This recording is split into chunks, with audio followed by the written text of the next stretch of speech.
Welcome to NTD Good Morning. Here are today's top stories. President Trump says the U.S. will receive up to 50 million barrels of Venezuelan oil.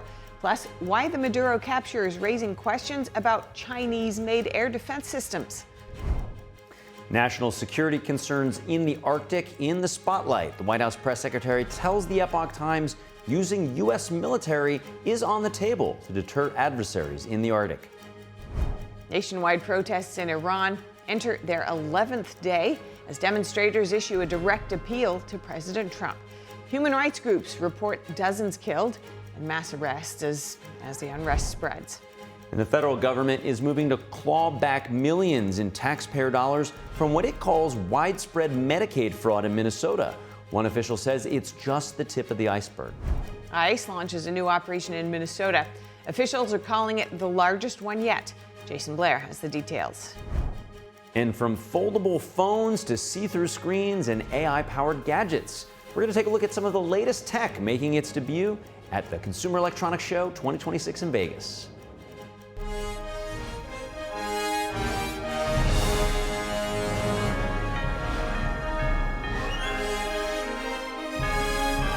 This is NTD Good Morning, live from our global headquarters in New York City. Here are Stephanie Cox and Carrie Dunst. Thanks for joining us. Today's Wednesday, January 7th. You're watching NTD Good Morning. More developments from Venezuela. President Trump announced yesterday the U.S. will soon receive 30 to 50 million barrels of Venezuelan oil in the near future. NTD's Daniel Monahan has more on that. Plus, a look at how Chinese defense systems in Venezuela failed to do their duty. President Trump wrote on Truth Social that the oil the U.S. receives from Venezuela will be sold at market price and that money will be controlled by him as President of the United States. Trump says he will ensure it is used to benefit the people of Venezuela and the United States. The transfer could be worth nearly $3 billion, with oil trading at roughly $56 a barrel. Interior Secretary Doug Burgum discusses utilizing oil from Venezuela, speaking on Fox News. You need to dilute that heavy crude with a lighter product. And of course, we have an excess of that lighter product here because the shale oils that come out of the shale revolution in America are perfect for blending. It's great news for jobs. It's great news for gas prices going forward. It's great news for America, and it's great news for Venezuela. Burgum says Venezuela has an opportunity now to have capital come in and rebuild their economy.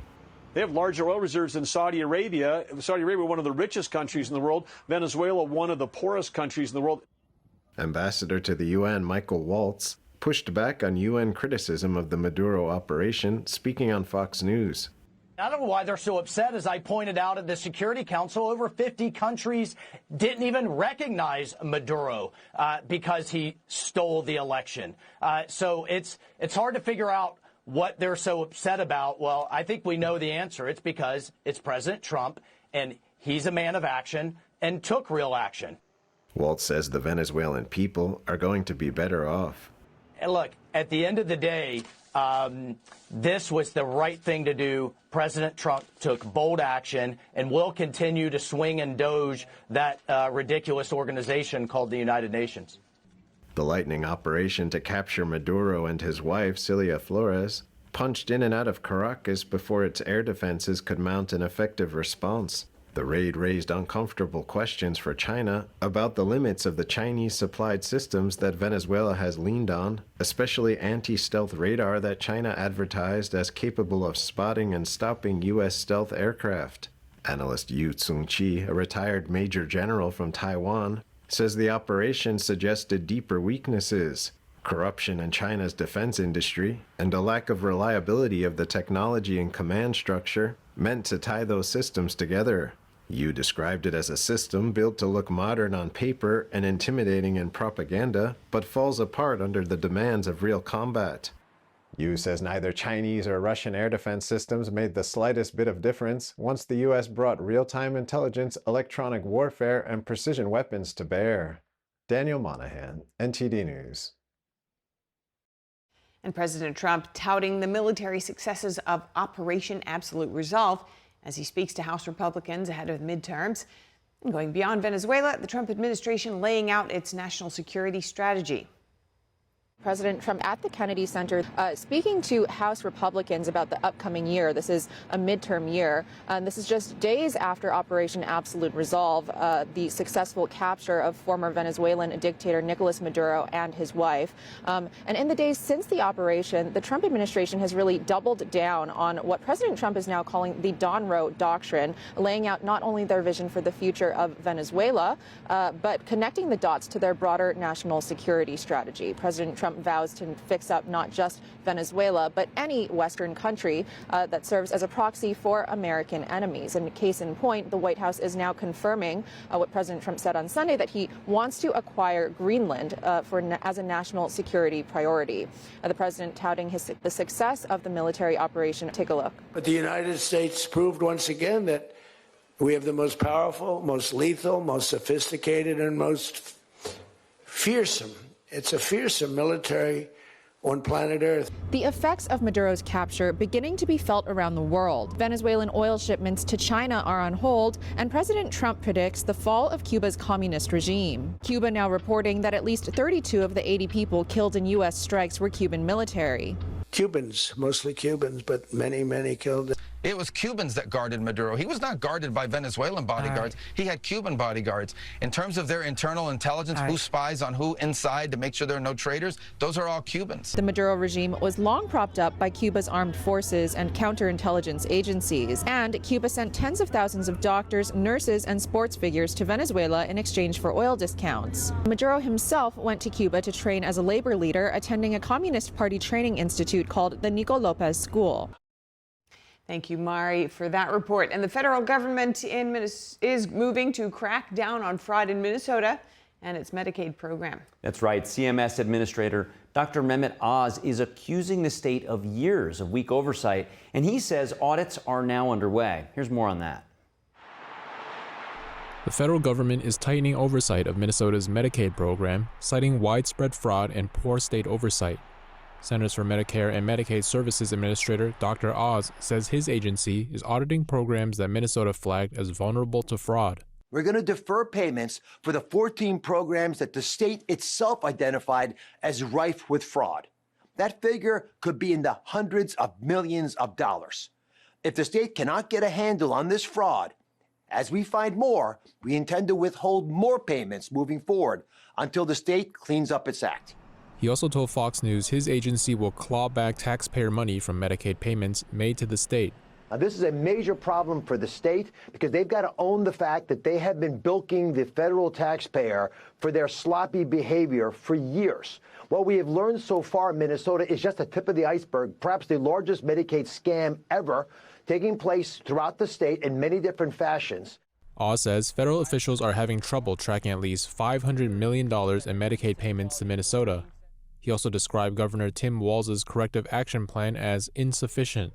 Walz says he will not resign, even as he dropped his re-election bid amid growing scrutiny. Meanwhile, a state watchdog says a separate audit found major oversight failures inside Minnesota's Department of Human Services. Auditors say records were missing or created after the audit had already begun. Prosecutors say fraud cases in Minnesota since 2021 could total $9 billion.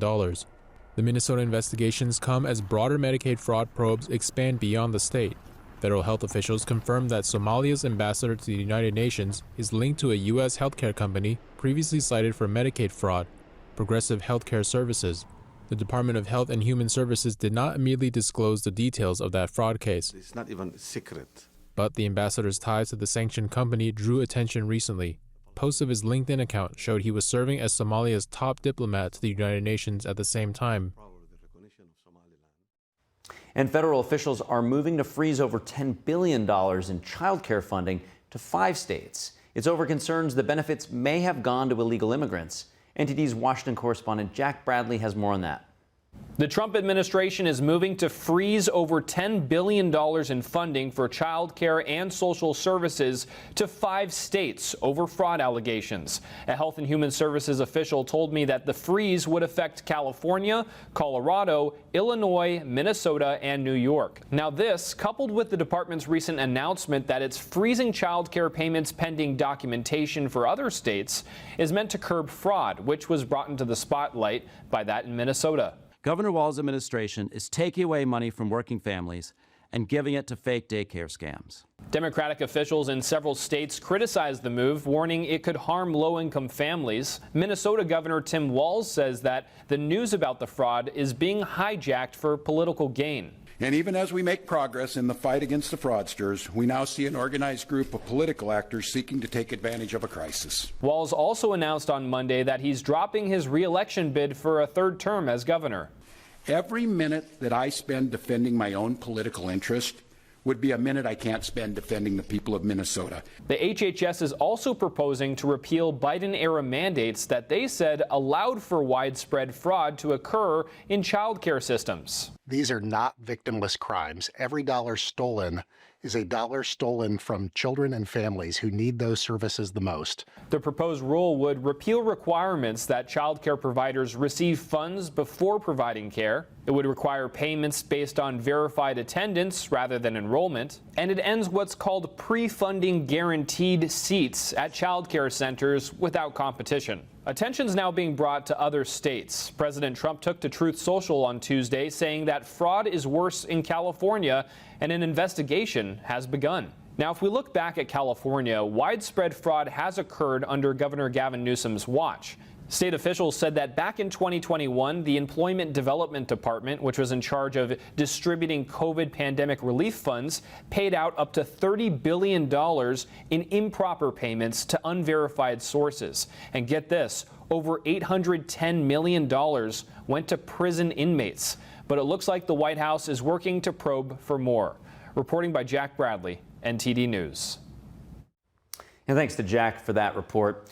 And to take a closer look at the child care funding freeze, we now bring with us Julian Hagman. He's Chief Operating Officer at Caring Professionals. Julian, good morning. Thanks for joining us. To kick off, can you tell us a little bit about your work at Caring Professionals and your perspective as you see taxpayer funds going to child care programs? Yeah, absolutely. Good morning. Julian Hagman, I'm Chief Operating Officer for Caring Professionals. We're actually a licensed home care agency servicing New York State. Everything with the child care funding right now, right? It's about time it's getting some eyes. I think overall funding in Medicaid programs need to have more regulations and audits done on them to protect it from fraud, as we're seeing in Minnesota, as well as in New York and California. It's amazing what governors' powers can do when it comes to, getting around comptroller review and regulations that are set in place that they can just simply bypass. Yeah, as you point out, people tend to respect what you inspect. At this point, though, the only large body of evidence of fraud, it appears, is in Minnesota. So what do you think is the rationale for the Trump administration to target these other 4 states? Are you aware of any specific credible evidence that has emerged? So absolutely. In New York specifically, where I work, there's been allegations of fraud within the home community-based sector from the executive office in New York State. They simply removed, by a stroke of a pen, 600 providers and consolidated them to one provider, essentially a statewide sanctioned monopoly. Through that process, the governor removed comptroller review and all the typical audit procedures that go through this kind of contract. And just to put it in perspective, this is an $11 billion a year program, and this is a 5-year contract. So it's $55 billion a year total contract over the 5-year period. That has not had any regulatory review whatsoever. There's been FOIA requests coming out from watchdog centers in New York State showing contradictions and affirmations regarding pre-communication regarding the program and regarding a request for proposal coming out in order to be able to apply for the program. They wrote the proposal so companies like my own that have been operating in New York State for 32 years were unable to apply to be a part of their program. You needed to be operational outside of the state, which, begs many questions and doesn't make much sense, being I've been providing the services to these individuals for 32 years. So in that type of environment, you're working under the auspices of the free market, and then there are other huge pots of money that then you are forced to compete against. What are the market dynamics of a situation like you're describing? So there is no more market dynamics. I mean, the state basically gave the whole entire program to one organization, right? Like I said, creating that monopoly. They have took out consumer choice. They've taken out, the entire industry in which built it up and created these programs and put in guardrails that would be able to detect fraud, utilizing systems and time and attendance checks with systems that weren't proprietary, systems that were built through the home and community-based sector, rather than now everything is run by this one organization through their own system, through their own proprietary time and attendance system, which is easily manipulated. And so there's really no more checks and balances in this program. And based on your observation, you find that this type of activity is happening not just in New York State, but across a wide variety of states throughout the country? This is happening in every single state, every state, all 50. So 100%, it is riddled with fraud. You can see the playbook. I've spoken with other providers throughout the country who are dealing with similar situations on a smaller scale that's not in New York, that have said, this is what's going to come next. And they were right. They're just utilizing the same playbook state by state by state. And in terms of the solutions to this problem, the criticism for cutting the funding is that the people who do need the services won't get them. What is the way to cut out the waste, fraud, and abuse while making sure people who really do rely on these services are able to access them? Yeah, that's a great question. And that's something I've been going and speaking with the entire legislature about, is how to cut out the waste, fraud, and abuse. And it's working with these trusted companies that have been around the state for decades, that have the programs and compliance programs in place to be able to catch and red flag that fraud, to remove those individuals from the program that are abusing it, that have shown the history of working with the Department of Health, with OMIG, with all these other organizations, rather than, simply bringing in a company that has never worked in New York before and seems to have some back channel connections to the legislature that is just gifted a program. Well, it seems like much transparency and spotlight is needed on this issue. We appreciate you sharing your experience and perspective. Julian Hagman, thank you. Thank you. Next, ICE is sending 2,000 agents to Minnesota for their, quote, largest operation to date. And Hilton Hotels says it has removed a Minneapolis hotel from its systems after it refused to let ICE agents book rooms there. NTD correspondent Jason Blair has more. We have the largest immigration operation ever taking place right now. ICE Director Todd Lyons says that agents are on the ground in Minneapolis starting a new operation as part of the Trump administration's crackdown on illegal immigration. HSI agents, as you've seen in the media, have been going door to door to a lot of these suspected, companies that are not only hiring illegal aliens that shouldn't even be in the country, but also being involved in potential human smuggling, human trafficking cases, but also looking at these fraud cases as well. Homeland Security Secretary Kristi Noem says in Minneapolis this morning, under President Trump, we will expose and deliver accountability for the rampant fraud and criminality happening in Minnesota. Officials say the operation is going to last for 30 days. The Department of Homeland Security has posted videos of activity in Minneapolis. In one, Noem says a man being arrested is a, quote, criminal illegal alien from Ecuador who has an active warrant for murder and sexual assault in Ecuador. This announcement comes as fraud investigations involving state-funded social services have ramped up in Minnesota. $19 billion at least they've stolen from Minnesota and from the United States.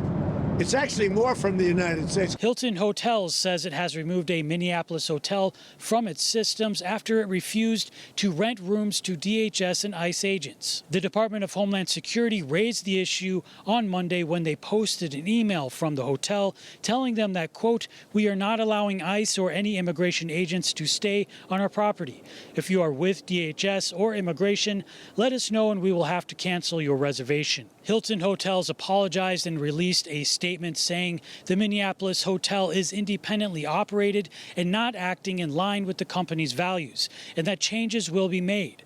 However, on Tuesday, Hilton said they will be removing the Minneapolis hotel from its systems. Hilton says the independent hotel owner had assured us that they had fixed this problem and published a message confirming this. A recent video clearly raises concerns that they are not meeting our standards and values.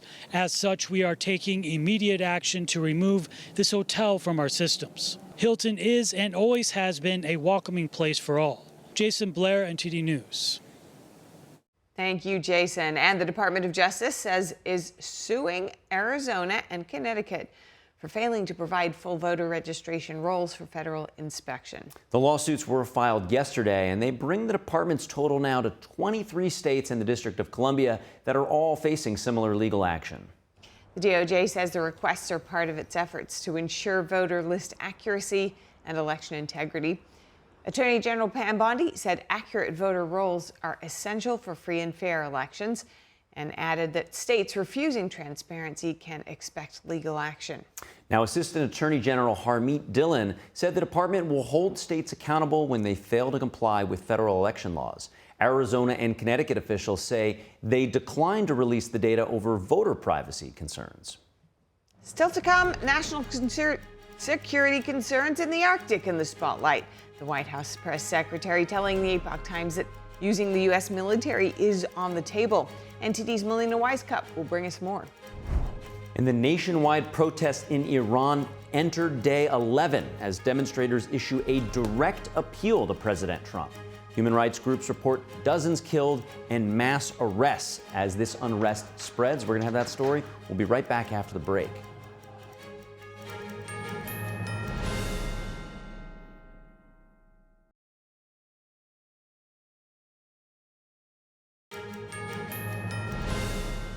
Welcome back. A national security priority for the Trump administration is to acquire Greenland. The White House press secretary yesterday emphasizing that it's vital to deter our adversaries in the Arctic region. NTD's Melina Wisecup joins us now from Washington live this morning. Good to see you, Melina. The discussion over acquiring Greenland has actually been going on since Trump took office. What's the latest development? Good morning, Steph. So mainly the White House is now just highlighting how serious the president is about this and directly saying that this is such an important goal that the use of the U.S. military is on the table. Caroline Leavitt, the White House press secretary, told the Epoch Times yesterday, like you mentioned, that Greenland is vital to deter our adversaries in the Arctic region, and that the president and his team are now discussing a range of options to pursue this important foreign policy goal. Utilizing the U.S. military is always an option, she said. In response, Nordic countries released a joint statement emphasizing that decisions in regard to Denmark and Greenland belong to the two of them. But they also noted increases in Arctic security investments. The foreign minister said they're ready to discuss with the U.S. ways to enhance security. The U.S. already has a military presence in both Denmark and Greenland. The U.S. Department of Defense operates the Pacific Space Base in northwestern Greenland. That was built following an agreement in 1951. That space base supports missile warning, missile defense, and space surveillance. Now, you also have on Denmark's mainland, the Denmark Parliament last year actually voted to allow U.S. military bases to operate on Danish soil. Now, this is also building on a military agreement made between the two nations under the Biden administration, Steph. So this has been going on for quite some time, but now it's just looking like the administration is getting more serious about it. So, Melina, remind us, what are the national security issues that the White House is concerned about? Right. So the Arctic is coming more into the spotlight right now, especially because we see China and Russia eyeing control of the area. The U.S. has expanded ties with Greenland to counteract Russia and China's actions, for example, like Beijing's Polar Silk Road initiative. Now, many also highlight that Greenland has minerals which could help the U.S. reduce dependence on China for key rare earth minerals. But Steph, Trump previously stated that minerals are less of the equation here. He said, we need Greenland for national security, not for minerals. He said, quote, if you take a look at Greenland, you look up and down the coast, you have Russian and Chinese ships all over the place. That's what he said just on December 22nd. So he said we need it for national security and said we have to have it. In response to questions about if Trump plans to buy Greenland, a State Department spokesperson yesterday told the Epoch Times that the U.S. wants to build lasting commercial relationships, stating our common adversaries have been increasingly active in the Arctic. Steph. Russia and China in sharp focus for the Trump administration, not just in that region or in their own countries, but in many places around the world for national security. Thank you so much, Melina Weisskopf. Good to speak with you. A lot to watch for. So much in the spotlight. All right, and what do Americans make of President Trump's push to acquire Greenland? NTD's Sam Wong was out on the National Mall in D.C. to hear from the people. Let's have a look. In the wake of Maduro's arrest, President Trump was talking about potentially taking over Greenland at some point. What are your thoughts on that? Taking over Greenland, I'm not so sure if it's good for the country. Maybe Trump knows best. He seems to be right about everything. If we have another place where America could, oversee these places out of our states, it'd be great. I think it'll just make our country better and the world better too. NATO would have to go to war. When any member of NATO is attacked, all members have to go to their defense. That's just insane. With Trump, you never quite know. So he sometimes he's saying things to get leverage. Being a little unpredictable can be an advantage at times. They're talking about Greenland being a strategic spot because we have our military base there, and China, Russia potentially having ships, floating around in the water. What do you make of that? It's not our land. We cooperate with Denmark and do what we have to do. It's not our land. We can't just go take it. I think we need to be first everywhere and in everything. So if we can get our hands on it first, then so be it. Yeah, again, I would just think about the people of Greenland and ultimately what's in their best interest. If they support what we're doing and are along for it. The way I see it, the more people we can bring into the free world, the better. If there's a will, there's a way. But I'm somebody, I want to bring as many people to the American Party as possible. I think, we shouldn't let Russia or China overwhelm this country. We have to stay there and get more of our people there, military-wise, and I think it'll be better for our country. Thank you, Sam. And what's it like trying to survive in Maduro's Venezuela as a candidate for the opposition party? Good question. A Venezuelan man who fled to the U.S. confronted the former socialist leader during his arraignment in New York City. That's after suffering political persecution in his home country. Our sister media, the Epoch Times, was at the scene when he spoke to reporters, and NTD's Arian Pazdar reports on that. Pablo Escobar was trained to be one day the president and then control all the areas. That dream became true in Venezuela. An anti-Maduro activist in New York City, comparing former socialist leader Nicolas Maduro to late drug lord Pablo Escobar. He says Maduro is a drug lord as well, but one who managed to take over an entire country. Pedro Rojas, a self-described political prisoner in Venezuela, yelled at Maduro during the arraignment on Monday. Maduro looks straight at me. I have no fear. I speak for 40 million Venezuelans who are happy today because Maduro was arrested. Rojas told Maduro that he's not an innocent man, as he claims, and that Maduro is guilty of all the charges brought by the U.S. Justice Department. Maduro and his wife are charged with narco-terrorism conspiracy, drug trafficking, and weapons charges. They pled not guilty to all charges. Rojas was asked what kind of consequences he wants to see against Maduro. That the full force of the law will be applied. Today, Venezuela has political prisoners who have been sentenced to 20 years, to 18 years, to 14 years. Mothers in Venezuela have been arrested because of this bloodthirsty man. Rojas says he was jailed for almost half a year in 2019 for allegedly attempting to harm Maduro. That's after he tried to run for Congress for an opposition party in 2015. The man translating for Rojas says running for the opposition in Maduro's Venezuela had two possible outcomes: to die or to end up in prison. Rojas sent the following message to President Trump regarding the future of Venezuela. Us Venezuelans are willing to return to our national territory immediately, to rebuild the country and to work with North America, to make America great and make it so that Venezuela can become an exceptional country. Venezuelan opposition leader Maria Corina Machado also says she wants to return to Venezuela. According to Machado, she spent 16 months in hiding before escaping Venezuela last month to receive her Nobel Peace Prize, which she dedicated to President Trump. Florida Senator Rick Scott says he spoke with Machado on Tuesday. The first thing she said is she's so appreciative that President Trump took the action he did to give the children and the families of Venezuela the opportunity for freedom. Number one, she said we've got to make sure that the political prisoners in Venezuela, including Americans, are immediately released. According to the senator, Machado also wants to fight the repression taking place in Venezuela. The remaining members of the Maduro regime recently ordered police to arrest anyone supporting the U.S. military operation in the country. According to Machado, people are being silenced and 14 journalists were detained within just 24 hours.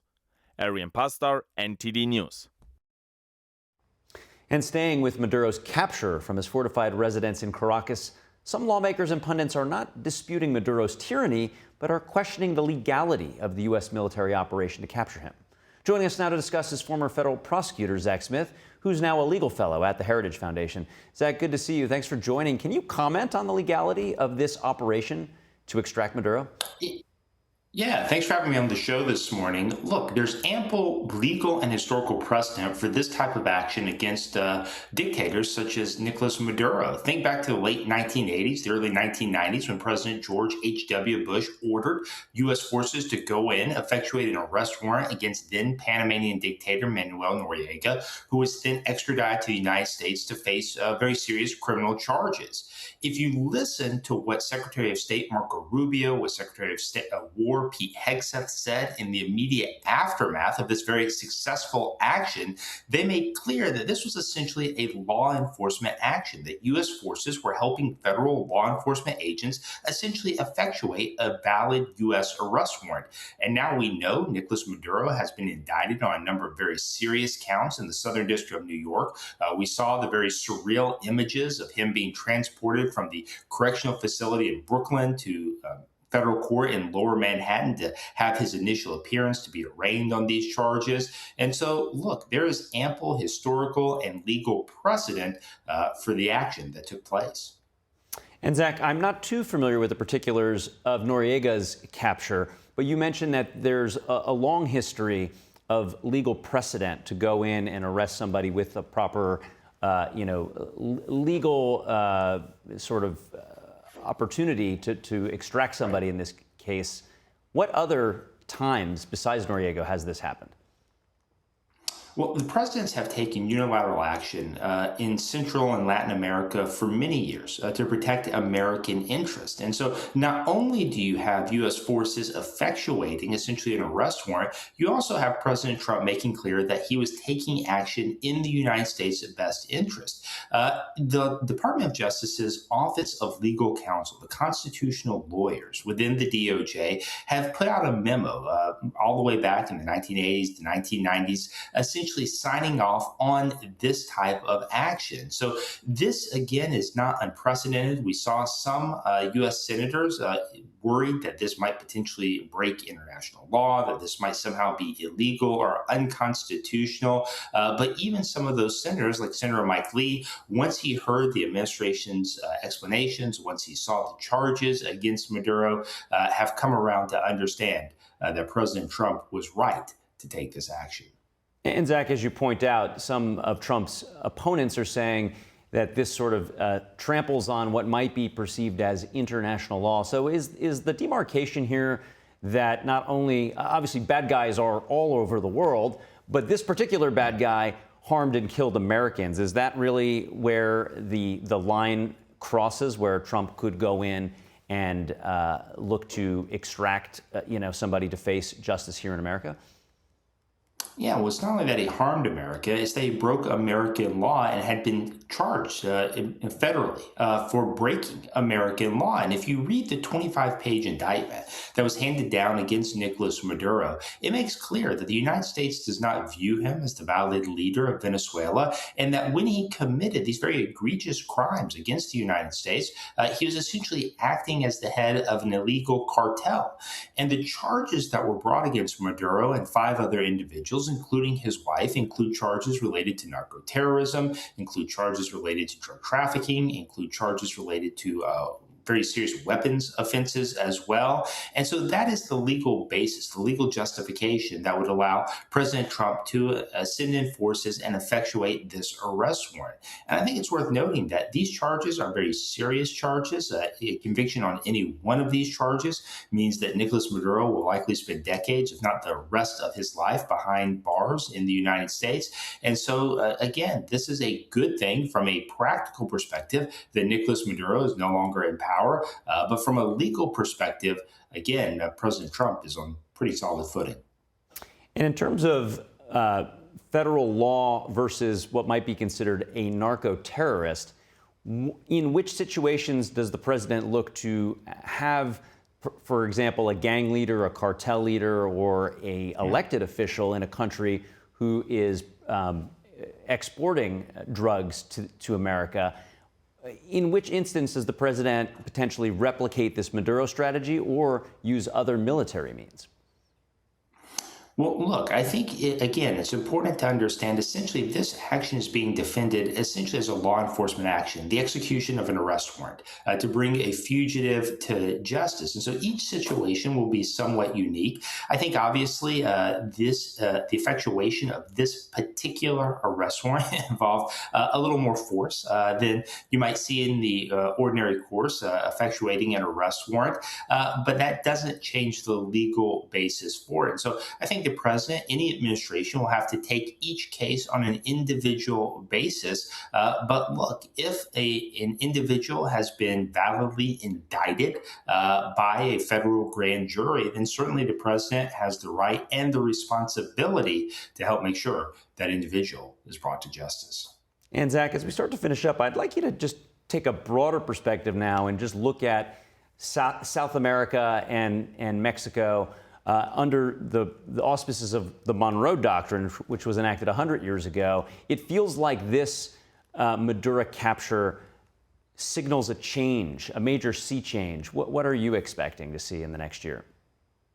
Well, look, President Trump has made clear that he believes in the Monroe Doctrine, which essentially is that the United States will exercise its influence in the Western Hemisphere, that European or other foreign powers shouldn't be allowed to come into the Western Hemisphere and undermine the United States and its interests. I think we've seen a renewed focus on that. And what was interesting, if you listen to what President Trump said, if you listen to what Marco Rubio said in their press conferences in the aftermath of this action, I think they're sending a very clear message to other leaders, particularly Cuban leaders, that actions that undermine the interests of the United States, actions that harm U.S. citizens, actions that are illegal under U.S. law will not be tolerated.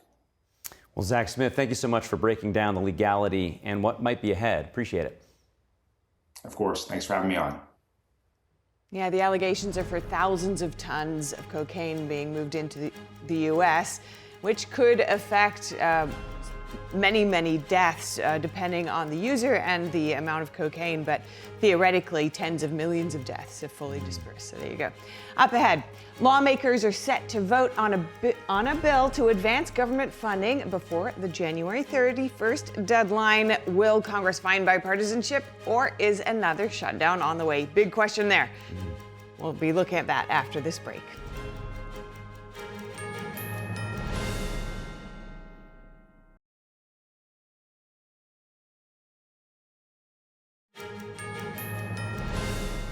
Welcome back to NTD Good Morning. I'm Carrie Dunst. If you're just joining us now, here are some of today's top headlines. More developments from Venezuela. President Trump says the U.S. will soon receive between 30 and 50 million barrels of Venezuelan oil, worth up to nearly $3 billion at current market prices. Trump says the proceeds will be controlled by the U.S. government to benefit both Americans and Venezuelans. And analysts say the operation to capture former dictator Maduro exposed serious weaknesses in Chinese-made air defense systems that were being used by Venezuela. And the White House press secretary Caroline Leavitt said yesterday that the acquisition of Greenland is a national security priority for the Trump administration. Nordic countries released a joint statement emphasizing that decisions in regard to Denmark and Greenland belong to the two of them, but they also noted an increase in Arctic security investments and their foreign ministers said that they are ready to discuss with the U.S. ways to enhance security. And federal officials are cracking down on Minnesota's Medicaid program. They're accusing the state of years of weak oversight and widespread fraud. CMS Administrator Dr. Mehmet Oz says audits are underway for 14 programs, with taxpayer money set to be clawed back. Investigators say they're having trouble tracking at least $500 million in payments as Governor Tim Walz faces growing scrutiny.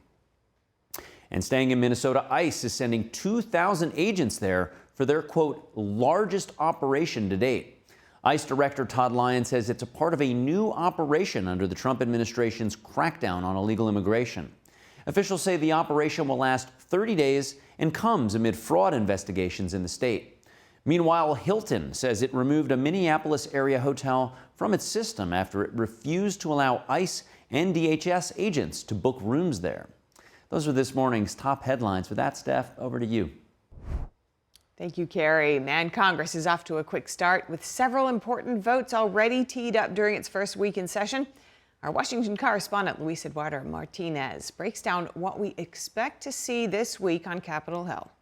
The House of Representatives is expected to vote this week on $174 billion of government funding for fiscal year 2026. The minibus would include interior and energy, water, and commerce, science, and justice funding bills. We have a January 30 deadline to fund the government, and nobody should want a repeat of the recent Democrat shutdown at the end of this month.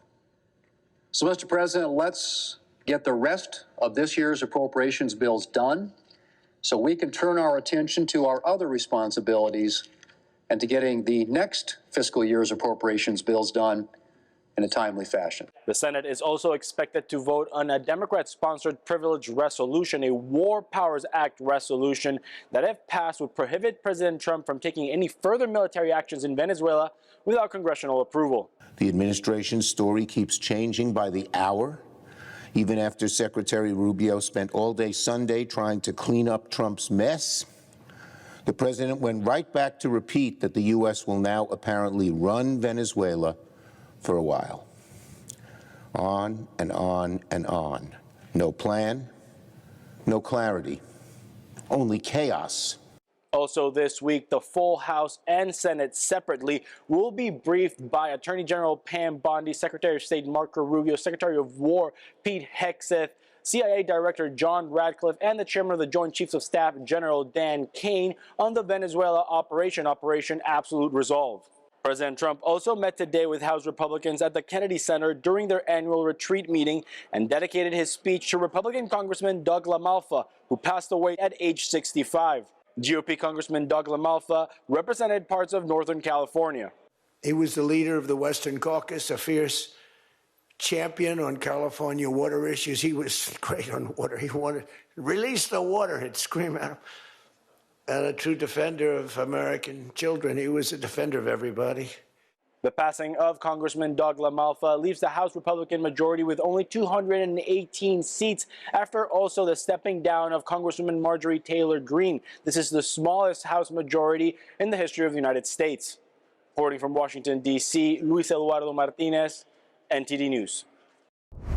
And coming up, from foldable phones to see-through screens and even AI-powered gadgets, we're going to take a look at some of the coolest tech making its debut at CES in Vegas right now. We'll be right back after the break.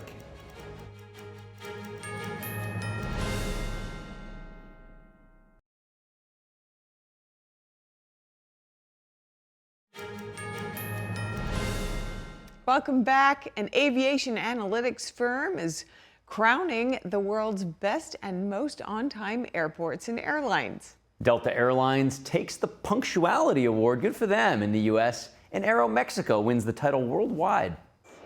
Cirium says Istanbul Airport is the platinum winner in the company's 2025 on-time performance review. It says the facility's punctuality is about 80%.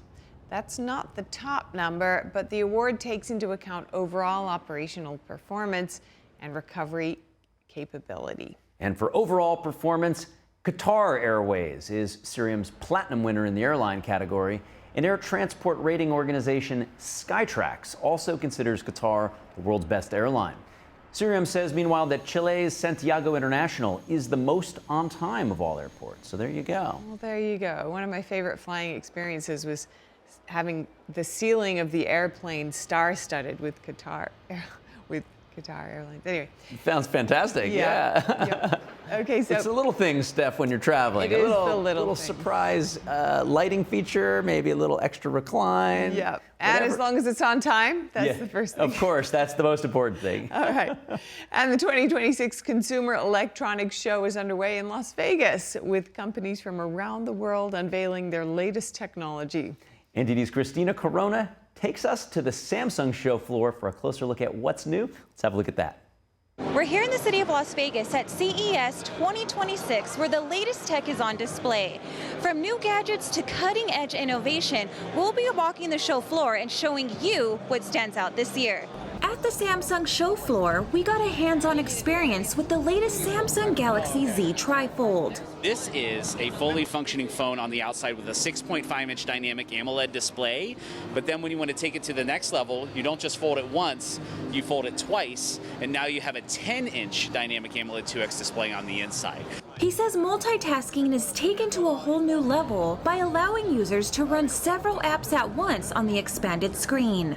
Maybe I wanted to go ahead and do things like take notes, but then drag and drop photos into my notes. I can do that natively. You can actually run 3 different apps side by side on the inside display of this. Samsung is also showcasing its newest AI-powered televisions for 2026, including an AI Soccer Mode Pro designed to enhance the viewing experience for soccer fans worldwide. Viewers can customize game audio by lowering crowd noise or boosting the commentary, getting information on individual players, and even pull up real-time stats and AI predictions on who's likely to win the match, all by just speaking to your TV. Samsung is also showing off a transparent micro LED screen, giving a glimpse at where screen technology is headed. Because the screen is brighter, more light passes through each pixel, making it clearer to see what's behind it. Samsung is also debuting an AI-powered beauty mirror that analyzes skin conditions like wrinkles and pigmentation, then offers personalized skincare recommendations. The mirror doubles as a smart display, blending beauty tech with next-generation screen technology. These products show how Samsung is blending everyday technology with smarter, more personalized experiences. Reporting from the Samsung show floor right next to the transparent micro LEDs, Christina Corona, NTD News, Las Vegas.